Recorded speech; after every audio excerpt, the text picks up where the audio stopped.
mesdames et messieurs, chers internautes, chers lecteurs d'actualité.cd, vous qui nous suivez sur l'ensemble de nos plateformes numériques, bienvenue dans ce nouveau numéro de votre émission Le Sport Débrief, comme nous avons l'habitude de vous le proposer. Deux sujets au menu de l'émission de ce jour.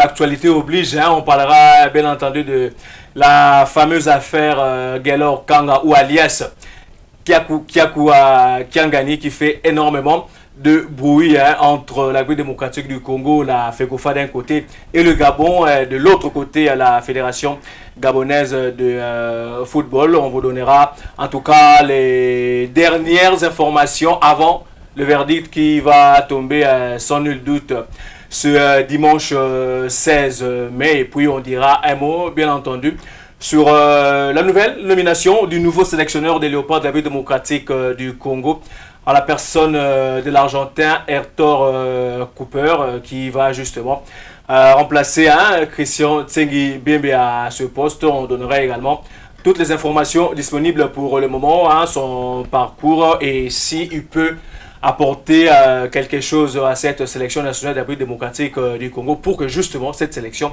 puisse redorer son blason à interner, parce que la République démocratique du Congo n'a plus participé à une phase finale de Coupe du Monde depuis plus de 45 ans maintenant, depuis 1974. Ça fait quand même beaucoup d'années et c'est la mission principale justement d'Hector Cooper, qui est de qualifier justement les Léopards pour la prochaine Coupe du Monde qui aura lieu au Qatar en 2022. Je ne suis pas seul comme d'habitude sur ce plateau, je suis avec Fonseca Massanga, journaliste ici chez nous, actualité.cd, à qui j'ai dit bonjour. Bonjour Michel Tobo.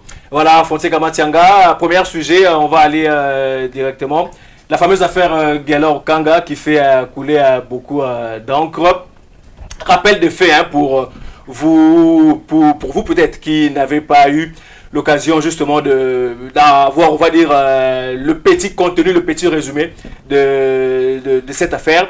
Gaylor Kanga Kaku est un international gabonais, mais qui a un passé footballistique en République démocratique du Congo. Il s'appellerait Gaylor Kyaku Kiangani. La Fédération congolaise de football association a fait une dénonciation juste après l'élimination des Léopards aux éliminatoires de la Coupe d'Afrique des Nations à Cameroun 2021. Il s'est fait que ce joueur a joué les deux matchs des Panthères du Gabon, ici à Kinshasa, et au match retour à Port-Gentil au Gabon. Et il s'est fait que ce joueur a un passé footballistique ici en République démocratique du Congo. Et on sait que dans le football, il est interdit justement d'utiliser deux noms ou deux dates de naissance pour évoluer au niveau international. Et justement, la Fédération congolaise de football association, ayant vu que ce joueur était en faute, a fait une dénonciation, ce qui est totalement légal sur le plan de texte. Le dossier a été envoyé auprès de la Confédération africaine de football. Le verdict devait être rendu le dimanche dernier, mais la Confédération africaine de football avait jugé à la partie congolaise de rajouter d'autres éléments qui incriminaient ou qui prouvaient réellement que Gaylor Kyaku Kiangani était bel et bien d'origine congolaise. Et voilà, il y a d'autres pièces qui ont été ajoutées, notamment il y a un duplicateur de sa carte d'électeur qui a été envoyé, qui prouve à suffisance que le joueur est bien passé ici en République démocratique du Congo. Mais le problème maintenant, il restera à savoir si réellement il remplit les conditions d'éligibilité que confère la Fédération internationale de football association pour qu'il puisse évoluer avec les Panthères du Gabon. Il joue déjà avec les Gabons depuis 2012. C'est également parmi les pièces que la FEGAFoot, la Fédération gabonaise de football, doit notamment exhiber auprès de la commission du jury disciplinaire de la CAF pour étayer que Gaylor Kanga mérite bien de jouer au sein de cette sélection des Panthères du Gabon. Première question à toi, Fonseca Massanga. L'appréhension de cette affaire, parce que ça prend quand même assez d'ampleur de deux côtés. Est-ce que la Fédération congolaise de football association a bien fait justement bien que les Léopards n'avaient pas très bien presté sur le terrain, on l'a vu nous tous, hein, le Léopard a été battu 3-0, c'est ce qui a causé l'élimination de cette sélection nationale. Cette dénonciation était-elle logique et au moment où tout le monde disait que elle n'était pas opportune, qu'on a perdu sur le terrain et que voilà, ça ne servait à rien de poser des problèmes au Gabon parce que les Gabon avaient logiquement gagné sur le terrain. Nous avons été aussi victimes, nous, on les rappelle, avec l'affaire Zola, avec les U23, face au Maroc. On a éliminé les Maroc, justement. Les Maroc avaient dénoncé la date de naissance d'Arsène Zola et nous avons été éliminés.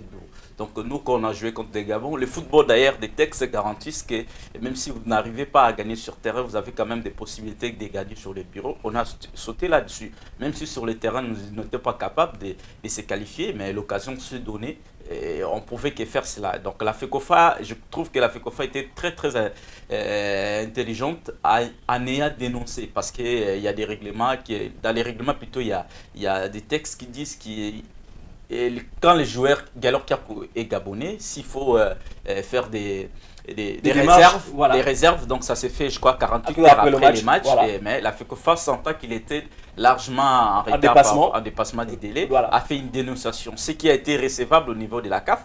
La CAF a trouvé les dossiers qui étaient intéressants, il a demandé à la fédération gabonaise de donner ses moyens de défense, la fédération gabonaise l'a fait, il a essayé d'examiner, la CAF a demandé des éléments, vous l'avez évoqué, si la FECOFA a renvoyé d'autres éléments, du côté de la fédération congolaise de football, elle se montre très sereine, il n'y a pas trop de commentaires parce qu'elle a fait encore en instance, sauf changement de dernière minute des dates, mais dimanche déjà on devait se connaître les sorts de ce dossier. C'est les règlements, la FECOFA n'a rien à voir avec ça. Si les règlements ne disaient pas qu'on pouvait aussi faire une dénonciation, on allait se plier à attendre la CAN 2023 calmement. Voilà, on vous donne, on va dire, d'autres détails, hein, parce que on n'est pas resté sur, on va dire, ce qui est au niveau de la surface. En tant que journaliste, bien entendu, nous avons des textes et de la CAF et de la FIFA, et même au niveau du TAS, nous sommes allés un peu plus loin pour, on va dire, essayer d'étayer cette affaire. La partie gabonaise, on va dire, s'en tient du fait que Guelao Okanga est devenu gabonais par le fait de leur code civil qui, effectivement, autorise aux joueurs de changer et de nom et les lieux de naissance, parce que quand le joueur est adopté, disons, quand un Gabonais est adopté, il a le droit justement de changer ces deux aspects. Mais la question qu'on se pose, nous, en tant que journalistes, est-ce que Guelao Okanga a le droit de changer également sa date de naissance? Ici, en République démocratique du Congo, ces licences faisant foi ici au pays, il est né un certain 8 octobre 1985. Mais la nouvelle date de naissance, entre guillemets, quand il a pris la nationalité gabonaise, il est né le 1er septembre 1990. On a un tout petit peu fouillé le code civil gabonais, l'article 464, qui justement confère à Guelao Okanga la nationalité gabonaise, n'est véritablement pas explicite par rapport, on va dire, à l'acquisition de la nationalité gabonaise par les étrangers. Parce que le Gabon a, on va dire, le code de la nationalité, qui est un autre texte qui régit justement et qui donne les conditions comment un étranger peut obtenir la nationalité gabonaise. On a réfléchi, on va dire, par l'absurde. On a essayé de comparer les deux textes pour dire que au moment où Guelao Okanga est arrivé au Gabon, selon les textes du code de la nationalité gabonaise, Guelao Okanga n'était plus éligible.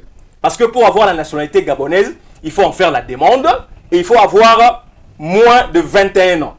Guelao Okanga, en arrivant au Gabon, n'avait plus 21 ans, il avait au-delà de 21 ans, pour la simple et bonne raison que il est né en 1985 et qu'il avait déjà dépassé, parce qu'on a vu une photo qui circule sur les réseaux sociaux qui date de 2006. Il était encore ici à Kinshasa en train de jouer au sein de l'AS Audi. C'est la photo que nous avons tous vue sur Internet. Donc, Guelao Okanga n'était plus éligible sur le plan de leur code de nationalité. Raison pour laquelle on a recouru au code de la nationalité, les Gabonais, bien sûr, ont recouru avec le code, disons leur code civil, qui, on le rappelle, n'est pas explicite en matière avec l'acquisition de la nationalité gabonaise. Et dans ce code civil, il y a deux sortes d'adoption. Il y a l'adoption plénière et l'adoption simple. L'adoption plénière, c'est quand un Gabonais ou quelqu'un d'autre veut être adopté, mais il doit avoir minimum 35 ans. Et l'adoption simple, la personne doit avoir minimum 15 ans. Et nous réfléchissons par l'absurde, j'ai dit donc, en voyant, on va dire, cette disposition, c'est la raison peut-être pour laquelle on a baissé son âge de 21 ans, disons de 1990, disons de 1985 à 1990, pour que Guelor Kanga, justement, entre guillemets, soit éligible avec cette disposition du Code civil gabonais qui, entre guillemets, lui confère la nationalité gabonaise. Donc, c'est sur base de ces éléments-là que peut-être que les Gabon a vu, mais au-delà de ça, il ne faut pas seulement avoir la nationalité gabonaise. La FIFA exige que si un étranger, pour jouer dans une équipe nationale représentative, doit faire les démarches. Est-ce qu'on se pose la question, est-ce que Guelor Kanga, en 2012, quand il a commencé à jouer avec les Panthères du Gabon, est-ce que Guelor Kanga avait fait officiellement acte au niveau de la Fédération internationale de football association pour demander la nationalité gabonaise? Comme on n'est pas entré en contact avec les dossiers de ces affaires, on ne saura pas vous dire, mais tout porte à croire, parce que la Fédération gabonaise de football association a publié un communiqué en donnant, on va dire, des indices qui se trouveraient dans le dossier, notamment le code civil, parce que dans le communiqué de la Fédération gabonaise de football, publié le 1er mai dernier, le communiqué dit clairement que Guelor Kanga a la nationalité gabonaise sur fait du code civil gabonais et non sur le fait du code de la nationalité gabonaise qui établit les conditions pour qu'un étranger puisse avoir la nationalité gabonaise. Donc, sur base de ça, on peut dire que Guelor Kanga, logiquement parlant, n'a pas fait, on va dire, acte de demande à la Fédération internationale de football association pour devenir gabonais. Voilà. Je ne sais pas sur ce point, Fonseca Massa, un commentaire par rapport à ça. Oui, j'ai aussi essayé de lire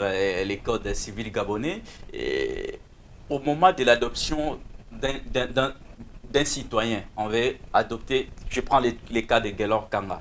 Quand on veut t'adopter pour devenir gabonais, il y a un article qui dit que tu as le droit de changer de nom, mais il faut prendre le nom d'un parent, de quelqu'un qui t'adopte. Voilà. Guelor, son nom c'est Kyakuker Kangani. Kyakuker, c'est le nom de sa défunte maman, décédée quelques années seulement après sa naissance. Voilà. Et c'est son papa qui s'appelle Kanga. Donc, comme il se nomme maintenant Guelor Kanga, on sous-entend qu'il a adopté le nom de son papa qui est gabonais. Or, son papa est congolais à 100%. D'ailleurs, il venait à peine de voyager pour la Serbie où il joue... avec des documents congolais. Exactement.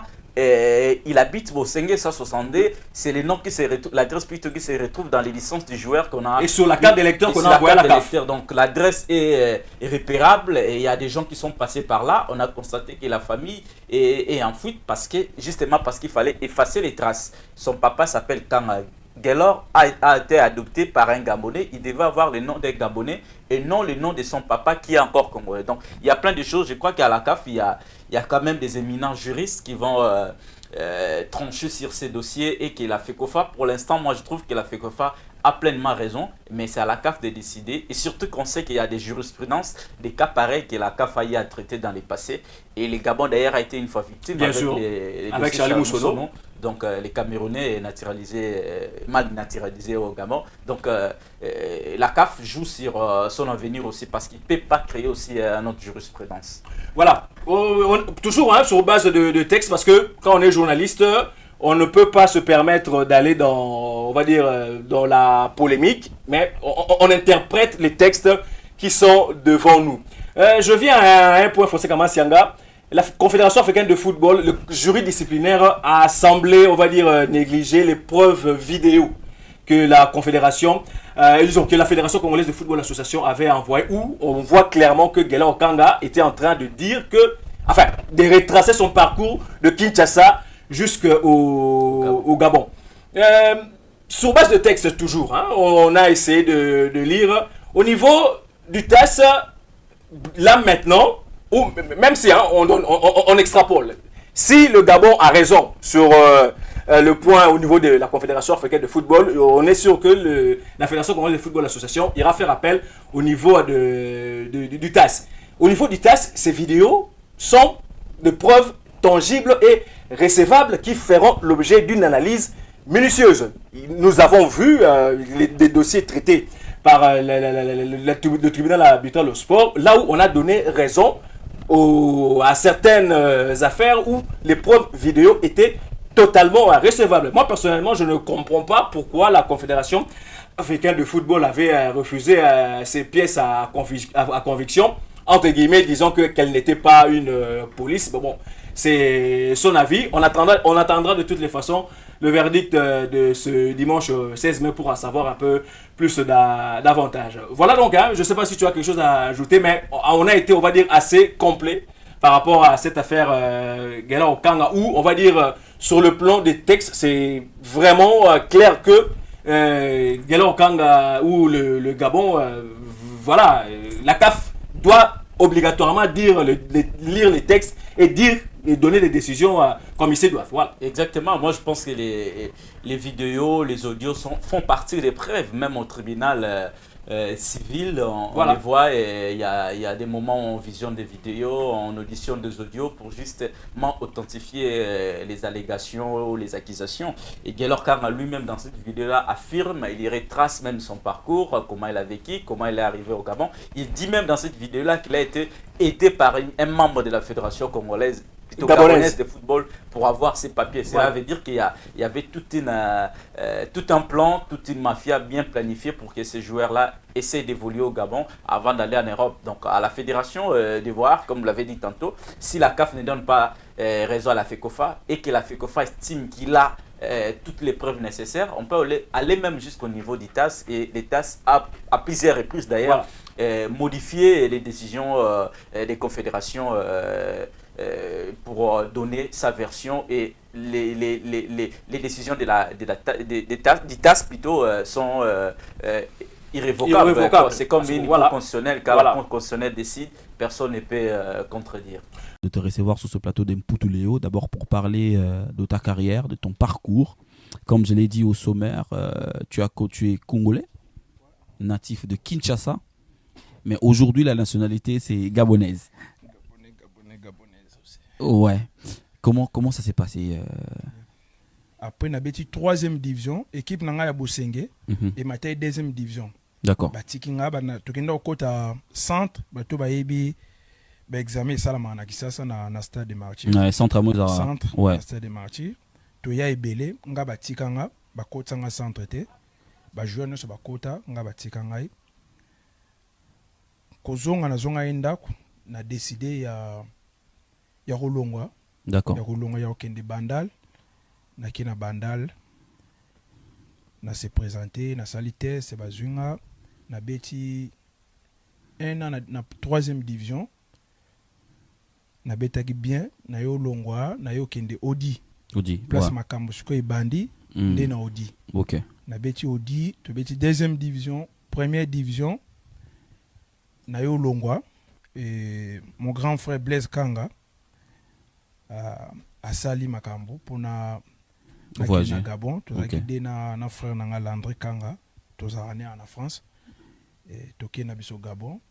C'est comme ça que na comment à Gabon. Après, oye Gabon, oye bien langue on parle français, tu vois. Tu vendis, tu commences certains mercredis, qui mon frère, il est déjà grand frère japonais là qui est, il est au sala. Ok.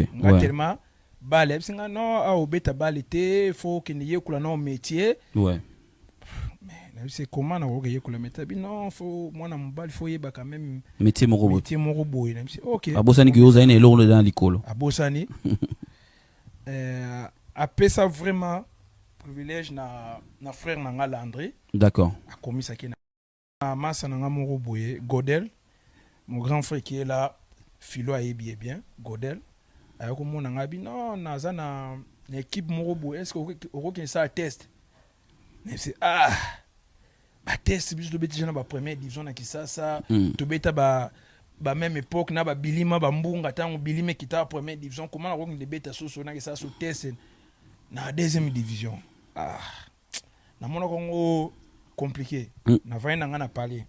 Et mon grand frère Blaise Kanga a sali makambo pour na Gabon, tout ça na frère na Landry Kanga, tout ça en France. Et toké na biso Gabon. C'est comme ça que na comment na Gabon après oye Gabon, oye bina langue on parle français, tu vois. Tu vendis, tu commences certains mercredis, Voilà, merci Fossé Gamasanga. Voilà, donc ce qu'on avait à dire, en tout cas pour le moment, pour la simple et bonne raison que la décision finale n'est pas encore tombée. On l'attendra bien entendu lorsque la décision tombera. On donnera, que la décision soit favorable ou non pour la République démocratique du Congo. On reviendra bien entendu sur ça. Voilà, on passe directement sans transition au deuxième sujet. Hector Cooper, le nouveau sélectionneur des Léopards d'Habit démocratique du Congo. L'annonce a été faite par la Fédération congolaise de football association. Sans trop donner de détails par rapport à ce contrat, on ne sait pas s'il a signé ou il a donné un accord de principe qu'il viendra le concrétiser ici à Kinshasa. Fossé Kamasanga, un bon choix pour les Léopards au regard en tout cas des futurs objectifs que cette sélection porte en elle. Je crois que c'est l'homme providentiel au vu de son passé, son vécu comme entraîneur de football, même si en Afrique c'était juste un passage de 3 ans et ce n'était qu'en Égypte, en Égypte plutôt. Et c'est un entraîneur expérimenté et sa carrière comme joueur n'a pas été aussi si longue, si grandiose, mais je pense qu'en tant qu'entraîneur, c'est l'homme qui a fait des finales de la Champions League avec Valence, c'est l'homme qui est passé par l'Inter de Milan. Il a eu sous ses mains des grands noms, de Ronaldo, de Lima, les Brésiliens. Il est passé par Mallorca, Real Betis, Mallorca. C'est quand même un expérimenté qui connaît le football du très haut niveau et je pense que la FECOFA a fait les choix peut-être attendu par tous, parce que jusque là, si on essaye de faire un petit sondage, de voir la toile, quasiment tout le monde est unanime. Il a accepté quand même ces choix-là de la Fédération congolaise de football, mais je pense que la FECOFA a donné déjà des premiers indices en rapport avec sa mission. Il faut se qualifier pour la Coupe d'Afrique, la Coupe du Monde au Qatar 2022, et j'ai plutôt aimé, été très heureux d'apprendre que la CAF la FIFA ou la CAF a reporté les débuts des éliminatoires qui devaient commencer déjà au mois de juin. Donc on va jouer après. Certainement, il aura un peu de temps pour essayer de composer son groupe, de s'acclimater sur les continents. Mais l'accord, plutôt et selon nos informations, c'est un accord qu'ils ont conclu. Hector Cooper est prêt à travailler pour la RDC. D'ailleurs, il a fait une vidéo pour dire, il se présente d'ailleurs comme coach de la RDC. Donc, il reste que des formalités administratives à faire sur place. Il devait dans les jours à venir arriver à signer le contrat dûment avec l'État congolais via le ministère des Sports. Mais c'est un contrat déjà qui est déjà rédigé, qu'il a eu à lire et il a accepté les conditions qui ont été données. Et nos informations indiquent qu'il touchera 55 000 euros au vu de son nom.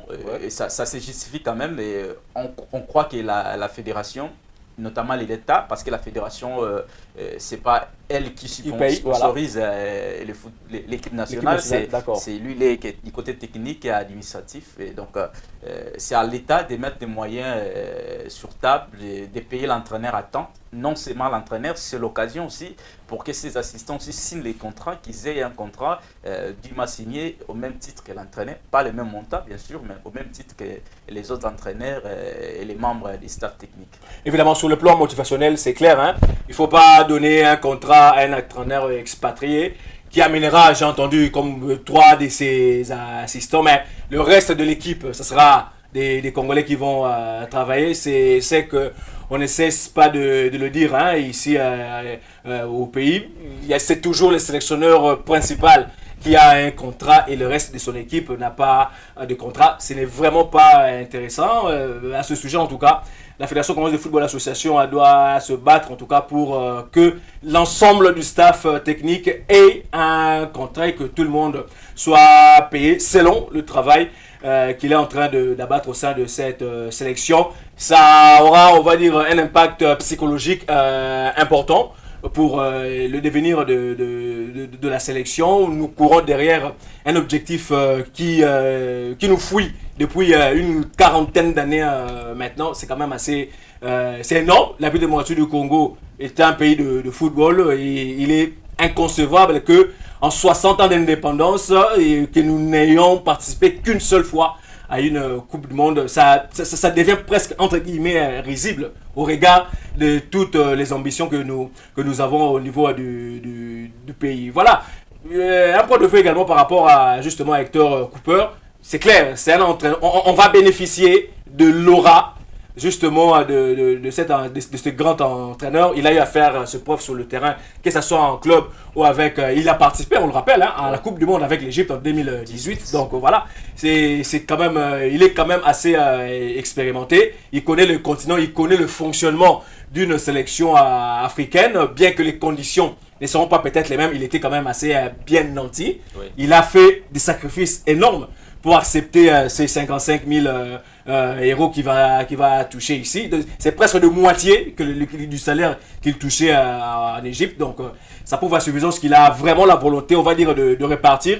La sélection nationale de la RDC sera peut-être un tremplin pour lui, pour aller chercher, on va dire, une plus très grande sélection ailleurs, tout simplement. Nous, tout ce qu'on peut dire, c'est on ne peut que lui souhaiter bonne chance et il aura, c'est sûr, l'accompagnement de l'ensemble du peuple congolais et bien entendu de la presse nationale, si seulement les résultats sur le terrain sont également convenables. Parce que si ce n'est pas le cas, ça risquerait quand même d'être assez compliqué. Il sera critiqué comme ses prédécesseurs, ce qui ne serait pas intéressant aussi longtemps que nous, maintenant, nous voulons que cette sélection puisse, on va dire, avoir une certaine régularité en termes de qualification et pour la Coupe du Monde et pour la Coupe d'Afrique au regard des objectifs et des ambitions que la République démocratique du Congo a pu régorger. Voilà donc Hector Cooper sera le tout nouveau sélectionneur des Léopards de la République démocratique du Congo.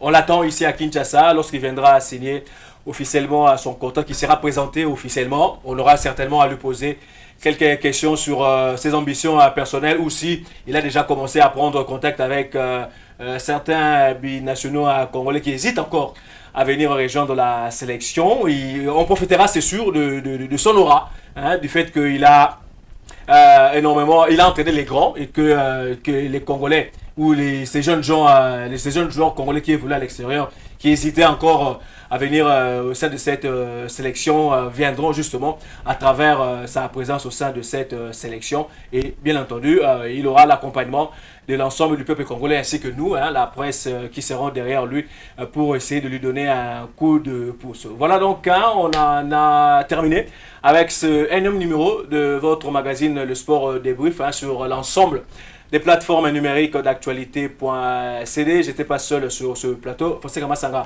merci à toi. Merci, et on se retrouvera certainement pour, c'est sûr, la semaine prochaine déjà, parce qu'on va commenter le verdict de l'affaire Gaylor Kanga pour donner encore de plus amples informations, de plus amples détails par rapport à cette affaire qui, on va dire, tient en haleine et le peuple congolais et le peuple gabonais dans son ensemble pour cette qualification. Merci à vous qui nous avez suivis. Prenons rendez-vous pour la prochaine fois, justement, pour que nous ayons encore le plaisir, justement, de vous présenter cette tranche sur les plateformes numériques d'actualité.cd. Restez branchés sur actualité.cd. Et puis, merci à vous et le rendez-vous est pris pour la semaine prochaine. Au revoir.